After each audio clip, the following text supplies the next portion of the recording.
August 17th, 1942. These are the men who will see if it can be done.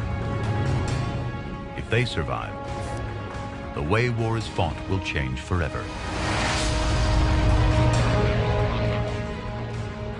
Paul Tibbets from Quincy, Illinois, one of America's best pilots of the B-17 bomber, the Flying Fortress. My father thought I was crazy not to be a doctor. He said, if you want to go kill yourself, go ahead. The planes are cramped, unheated, and unpressurized.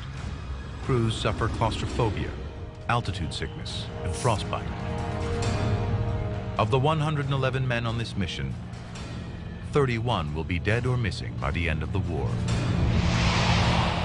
These men depend on each other. You know, if you ask anybody that's ever been in combat, they will tell you, yeah, sure, you fought for your country, you fought for your way of life, you know, but in all reality, you're fighting for your buddy that's right next to you. The B-17 bomber is just as tough as its crew. It's got 4 engines, not 2. It's got 4,000 pounds of bombs, and it can go at least 2,000 miles. It bristles like a porcupine. 8 50 caliber machine guns fight off enemy air attacks.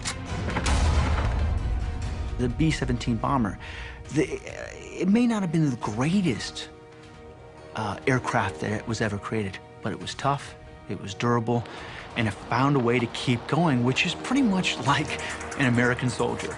You know, tough, durable, and found a way to keep going.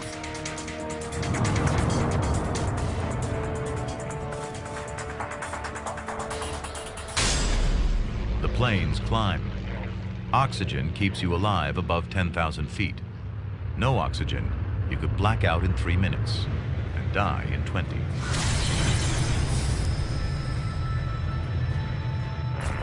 The target is Rouen, the Germans' biggest railway marshalling yard in northern France. Trains supply the German economic and military empire across Europe. Tibbets' mission is to wipe the yard from the map.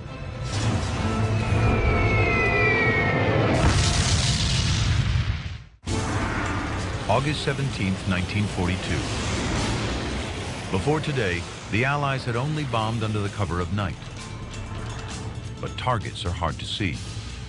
To increase the chances of a direct hit, America bombs by day. The aim is accuracy. The Norden bomb sight is the way to get it. It's an early computer. It's top secret. The crew will destroy it rather than have it fall into enemy hands. Dial in airspeed, wind direction, and altitude. 1 minute to target. The machine calculates where to fly and when to drop the bombs. By destroying the Germans' economic and industrial base, America will weaken the Nazis' military might. Today's target is key. The railway yards at Rouen keep the German war machine alive. 45 seconds to target. U.S. air crews pay a high price in casualties to achieve their goal. In 1943 alone, 2/3 of air crews never came home. The weather is perfect for the bombing run. Visibility virtually infinite.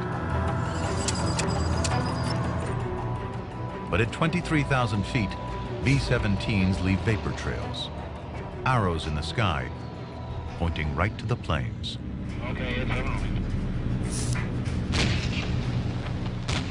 German anti-aircraft fire explodes under the B-17s. Tibbets keeps his nerves and the plane steady. The computerized bomb sight zeroes in on the target. Target in sight. Target in sight.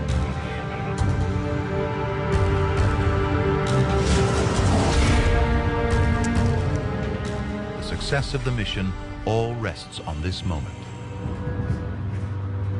Bombs away!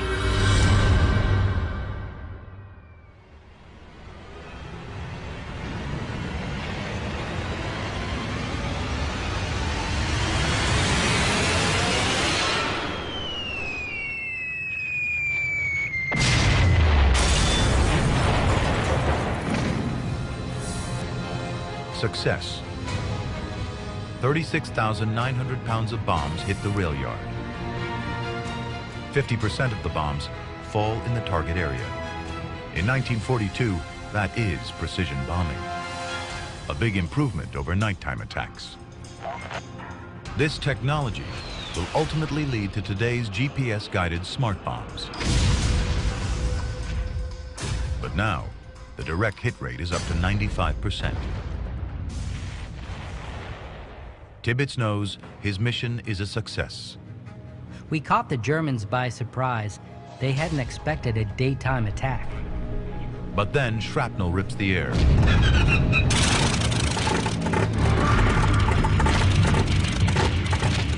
The Germans open up their big guns.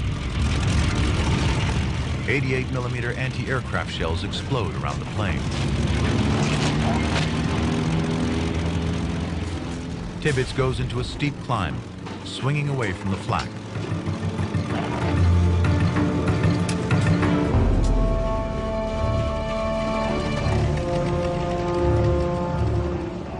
They have proved daylight bombing is possible. A feeling of elation took hold of us as we winged back across the channel. We had braved the enemy in his own skies, and we're alive to tell about it. All sides bombed industrial targets in cities in World War II.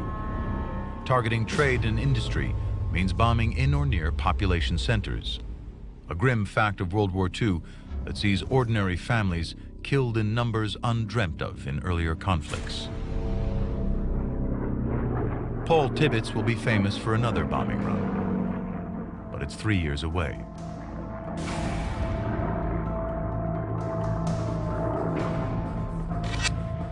He will drop the atomic bomb on Hiroshima.